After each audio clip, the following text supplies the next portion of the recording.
Pero permíteme decirte algo que he aprendido después de 30 años escuchando historias. La libertad sin conciencia puede convertirse en la trampa más dolorosa. Hoy voy a compartir contigo 6 peligros ocultos que amenazan a quienes viajan después de los 60. Y cuando digo ocultos, me refiero a aquellos que nadie menciona en las agencias de viajes, que no aparecen en los folletos turísticos, que tus hijos probablemente desconocen. Son peligros que afectan algo mucho más valioso que tu cartera o tu salud física. Afectan tu bienestar emocional, tu sentido de propósito, tu paz interior. Y antes de continuar, déjame pedirte algo. Si este tema resuena contigo, si sientes que hay algo aquí que necesitas escuchar, suscríbete al canal y activa la campanita. Porque lo que vamos a conversar hoy podría cambiar completamente la forma en que vives los años más preciosos de tu vida. Quédate conmigo hasta el final, porque el 6º peligro, el que voy a revelar al cierre, es quizás el más devastador de todos. Y créeme, es el que menos esperarías. Déjame comenzar con una verdad incómoda. Muchas personas después de los 60 se lanzan a viajar no por el placer del viaje en sí mismo, sino huyendo de algo. Y esa es una diferencia abismal. Hace algunos años recibí en mi consultorio a una mujer llamada Mercedes. Tenía 63 años, acababa de jubilarse después de una larga carrera como contadora, y me contó con entusiasmo sobre los viajes que había planeado. Europa en primavera, el Caribe en invierno, tal vez Asia si el presupuesto alcanzaba. Cuando le pregunté qué esperaba encontrar en esos viajes, se quedó en silencio. Luego, con los ojos húmedos, me dijo: espero encontrarme a mí misma. Espero sentir que mi vida tiene sentido otra vez. ¿Ves el problema? Mercedes no estaba viajando hacia algo, estaba escapando de algo, del vacío que dejó la jubilación, de la soledad después de que sus hijos formaran sus propias familias, de la pregunta terrible que la perseguía cada mañana: ¿y ahora qué? El primer peligro oculto es creer que los viajes van a llenar automáticamente ese vacío existencial que muchos experimentamos en esta etapa de la vida. Y no lo harán, no pueden hacerlo, porque un viaje, por maravilloso que sea, es temporal, es una experiencia externa. Y el vacío del que hablo es interno, profundo, existencial. He visto a decenas de personas regresar de viajes espectaculares sintiéndose incluso más vacías que antes. ¿Por qué? Porque durante 2 semanas o un mes vivieron una fantasía de plenitud, de novedad constante, de estímulos incesantes. Y cuando vuelven a casa, la realidad sigue siendo la misma.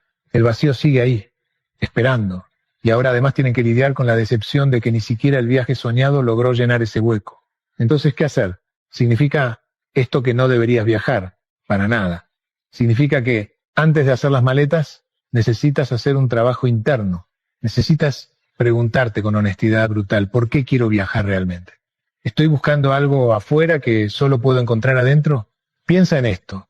Si te sientes vacío, aburrido o sin propósito en tu ciudad, llevarte a ti mismo a París no cambiará eso. Serás la misma persona vacía, aburrida y sin propósito, pero con la Torre Eiffel de fondo.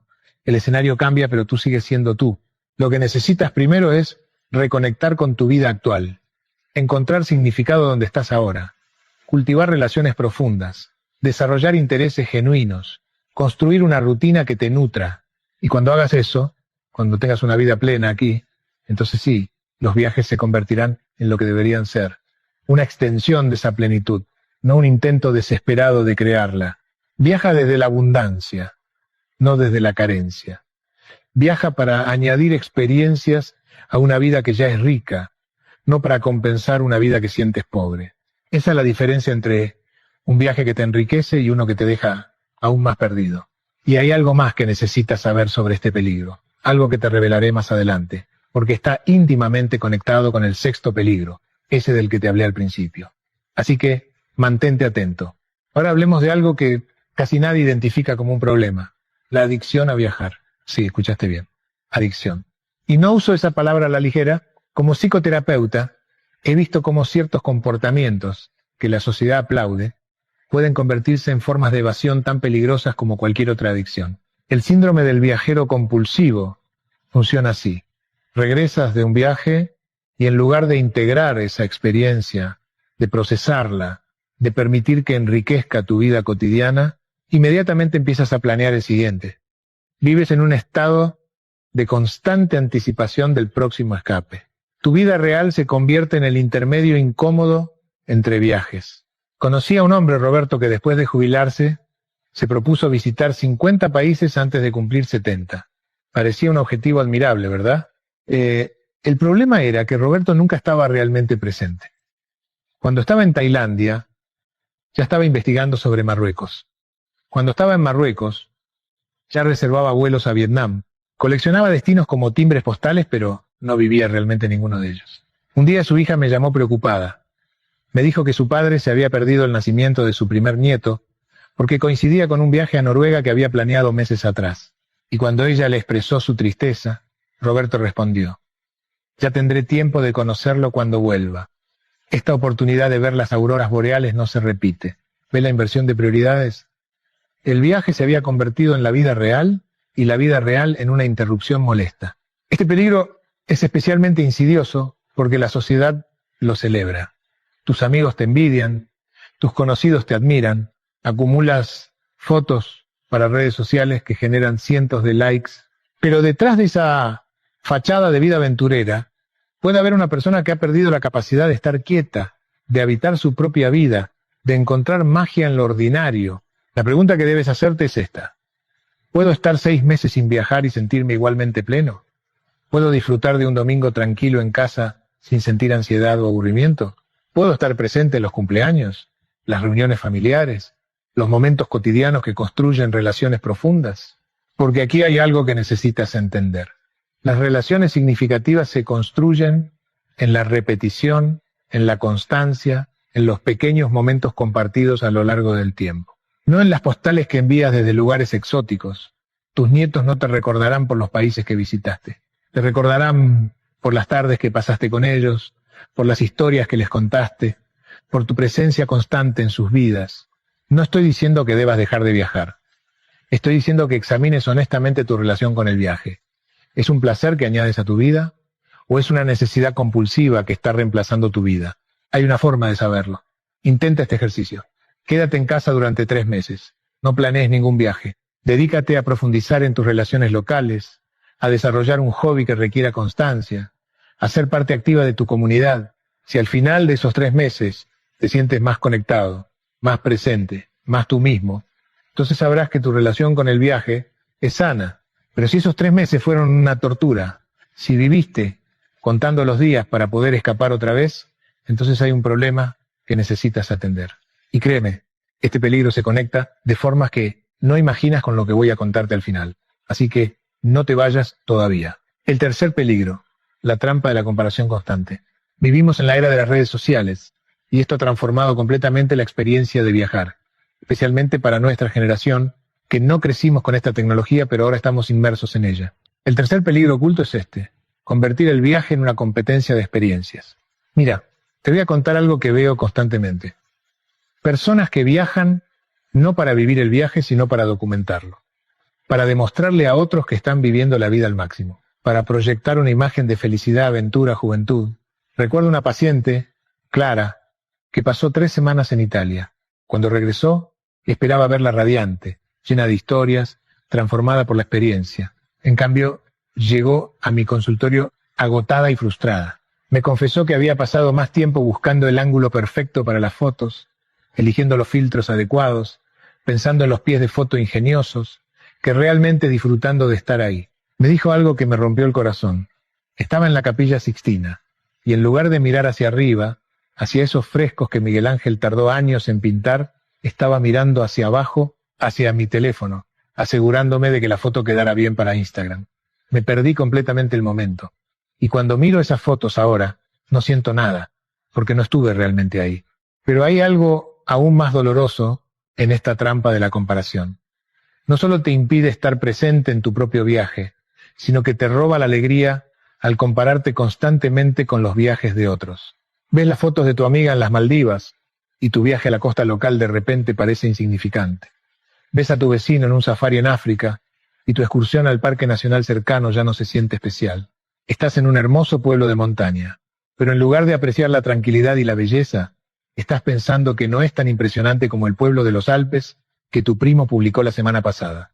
Esta comparación constante te roba algo precioso: la capacidad de valorar tu propia experiencia por lo que es, no por cómo se mide contra las experiencias de otros. Y aquí viene algo que necesitas escuchar.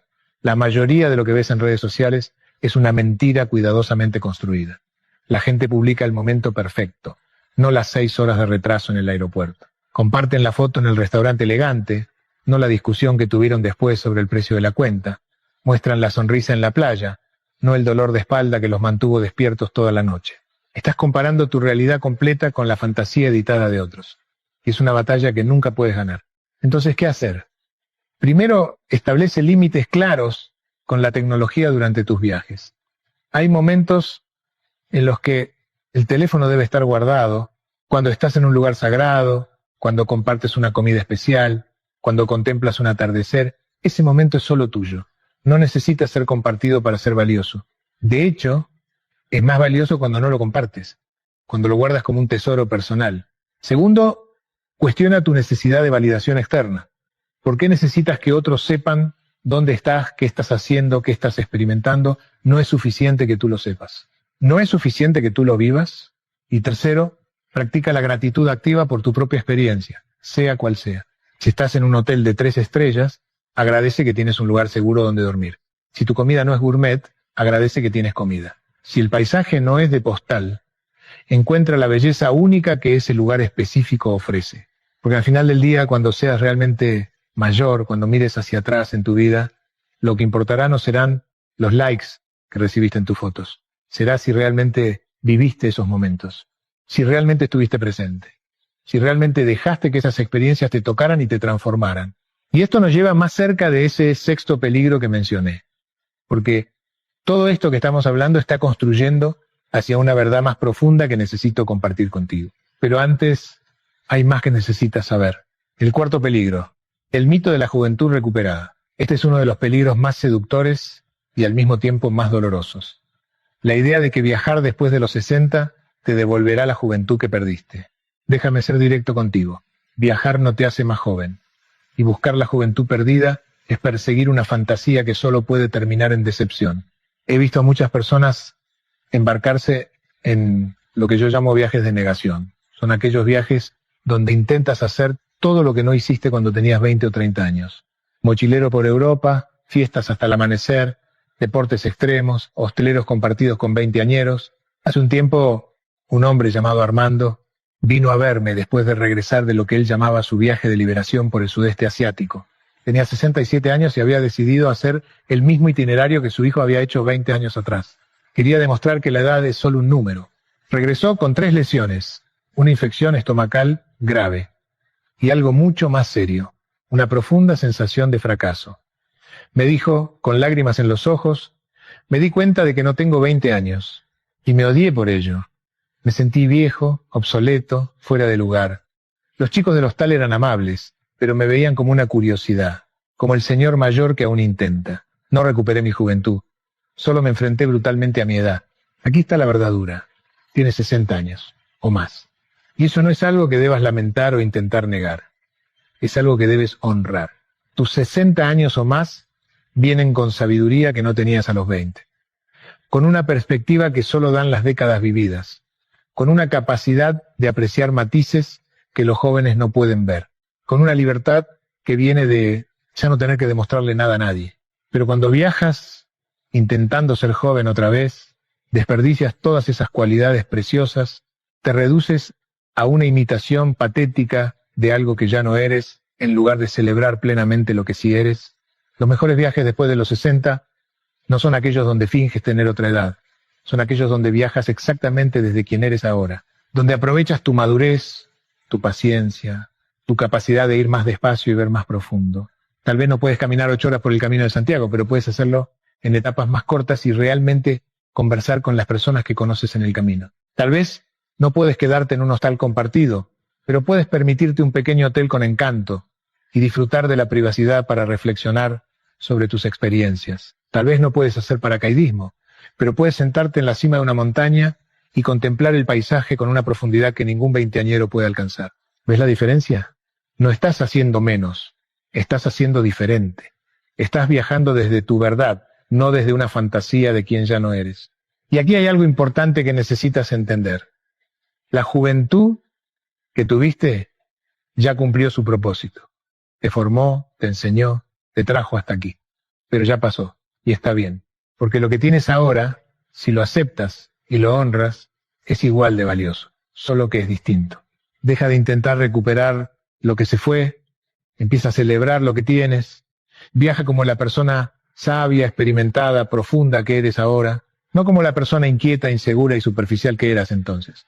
Y cuando hagas eso, descubrirás algo maravilloso, que esta etapa de la vida tiene sus propias aventuras, sus propias alegrías, sus propios descubrimientos, diferentes a los de la juventud, sí, pero no menos valiosos, tal vez incluso más. Esto se conecta directamente con lo que voy a compartir al final, porque todo lo que estamos hablando construye hacia una comprensión más profunda de lo que realmente significa viajar en esta etapa de tu vida.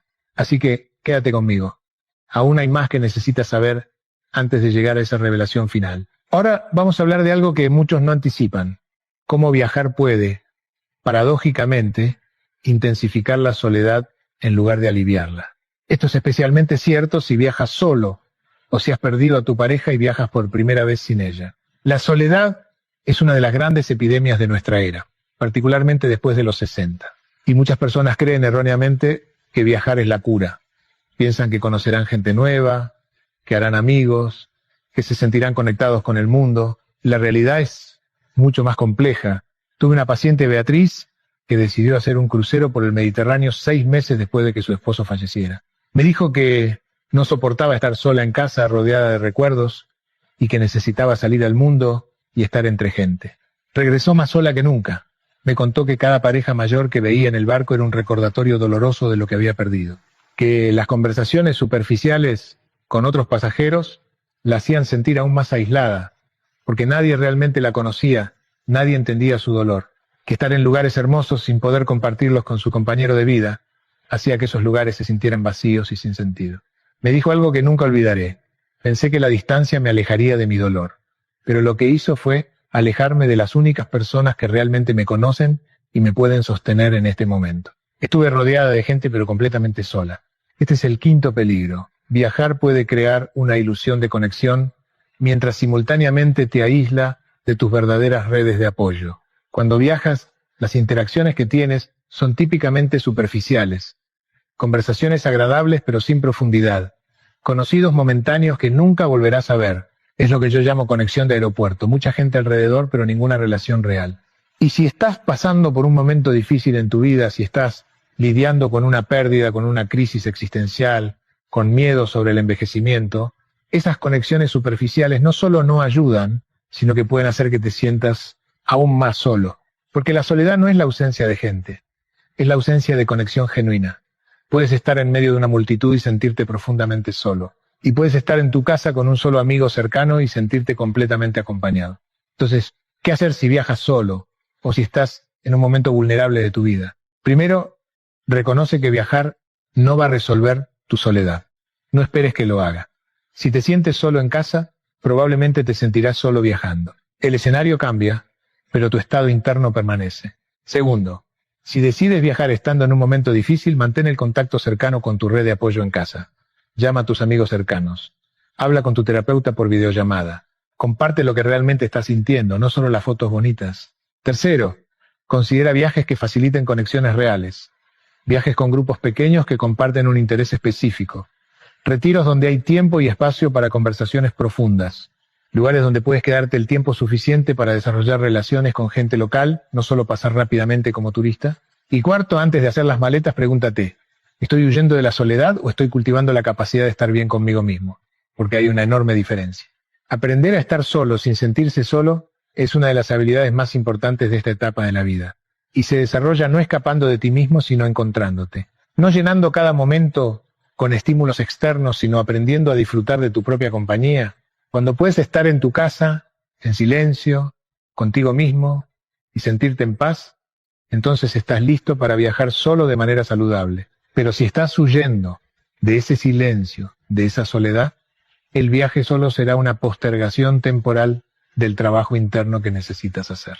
Y esto, créeme, se conecta profundamente con el sexto peligro que estoy por revelarte. Porque todo lo que hemos hablado hasta ahora ha estado preparando el terreno para entender esa verdad final, esa que puede transformar completamente cómo vives estos años. Pero antes de llegar ahí, necesito hablarte de algo fundamental que no tiene que ver directamente con viajar, pero que determinará si puedes viajar de manera saludable o no. Algo que sostiene todo lo demás. Aquí está algo que nadie quiere escucharte decir, pero que necesitas oír. Si tu cuerpo se desmorona, todos esos viajes que planeas se convertirán en imposibilidades dolorosas. Y lo más trágico es que la mayoría de las personas después de los 60 están perdiendo su capacidad física no por la edad en sí, sino por abandono. Déjame contarte sobre Alfredo. Vino a mi consultorio deprimido porque tuvo que cancelar un viaje a Perú que había soñado durante años. Cuando le pregunté por qué, me dijo que su médico le había prohibido viajar. Problemas cardíacos, presión alta, diabetes tipo 2, obesidad. A sus 64 años, su cuerpo simplemente no podía sostener la aventura que su mente anhelaba. Lo triste es que, cuando profundizamos en su historia, descubrimos un patrón devastador. Después de jubilarse, Alfredo había dejado de moverse. Pasaba sus días frente al televisor o la computadora, planeando viajes futuros pero descuidando completamente su presente físico. Comía sin pensar, no hacía ejercicio, había ganado 20 kilos en 2 años. Y ahora cuando finalmente tenía el tiempo y el dinero para viajar, su cuerpo se lo impedía. Esta es una verdad brutal que necesitas enfrentar. Tu capacidad de viajar, de disfrutar, de vivir plenamente después de los 60 depende fundamentalmente de la fortaleza de tu